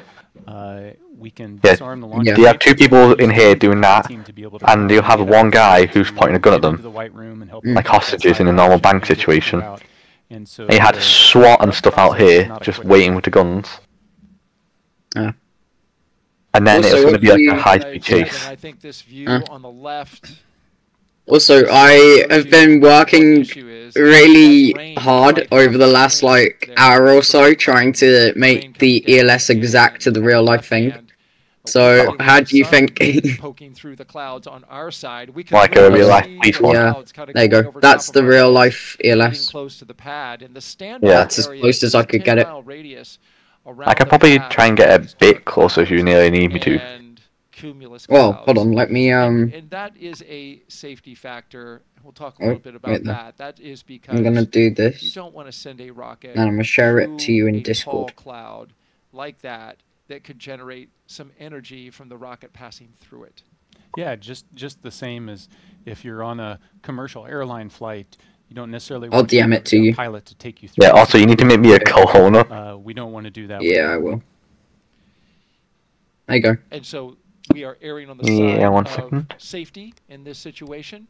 You may slow the video down slightly because they're ELS. It travels quite quick. But yeah. Ready to launch Falcon 9. As we now see, they are starting to allow some of the liquid oxygen They're to aiming vent for off 11:43 tomorrow. as they begin detanking the rocket from its super chilled liquid oxygen Anyone who's tuned into our and its stream, RP1. People are advertising is on other the service. Please kerosene-based keep propellant. it voice Dragon, communication SpaceX audio. propellant offload update. Estimating about 45 more minutes for propellant offload. Join TXRP! Join Alex? No, I'm joking. I'm not going to, don't worry. Yeah, so it's like from the middle. Yeah, basically to the side and this one. Hold on. Getting out of the capsule. Yeah, I'm seeing what you. Yeah, I see what you talk about. So it goes from the middle, slowly goes out, and it breaks up apart a bit, and then double white flash. It's a fairly straightforward procedure. You're running the launch procedure. But you know, it's quite and so interesting. They're strapped in. The seats are rotated up in a launch configuration. As soon as they detank, they're going to disarm. If you want to edit it, it's LAPD 3A, or you can make your own and like try and see if you can get landed. APS is enabled. Sorry. Once that's off, then they'll be able. Hey Jack, do you want to go into like round 1 while we do this? That way I can still watch Ski stream, but then I can actually help you. ARM will come over, and the ground team, the pad team will be able to come up there. They'll open the side hatch and then help them get out of the capsule, just like they helped them get into the capsule. So you're looking on the order of, you know, an hour, a little bit longer. And you want that rocket fully detanked? Absolutely. Yeah. You've got cryogenic propellants, oxidizers, moving. Flowing, and you want to make sure that that's all secure before you put people around it. That's the way the system is designed. It's different on other launch vehicles. Other launch vehicles, Soyuz I launched on, was fueled when we showed up to it. But while you're moving the fuel on and off, you minimize the number of people that are around. That's exactly right. And the SLS rocket is similar in that it gets fully fueled and tanked. And then they bring the astronauts on board.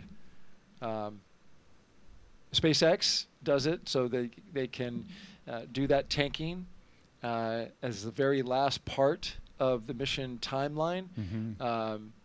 And this also allows for a quick tanking, relatively speaking, for a rocket. And then allows you to detank it. But they're using super densified liquid oxygen as well. So you mentioned it. High energy systems are engaged here, and so we are now unwinding that as we proceed through the scrub procedure. If you're just joining us, we scrubbed this launch at T-minus 1 minute and 7 seconds until liftoff.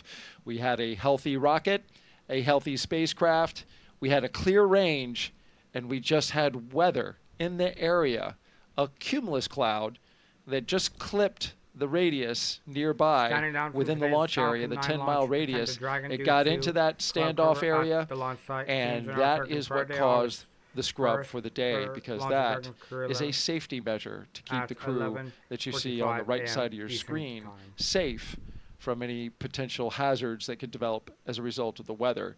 This view gives you a clear look at exactly where the clouds ended up now just about 10 minutes after when we were supposed to lift off, right over top of us. They were certainly in the area. We heard the lightning warning go off, and so we knew when we were standing out there watching this launch that that was a bad sign.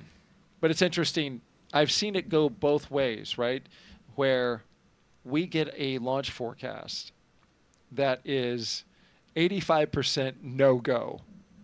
But you find a hole in the clouds that's just 10 miles in radius, and it's all around the launch pad, and you can launch.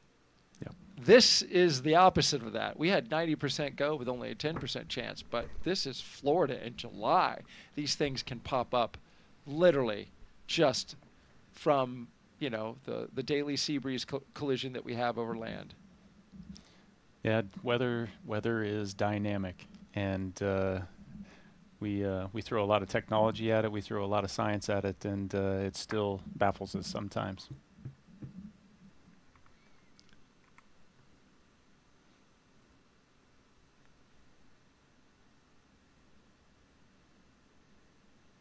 So the mental shift that you make when this happens, you've got to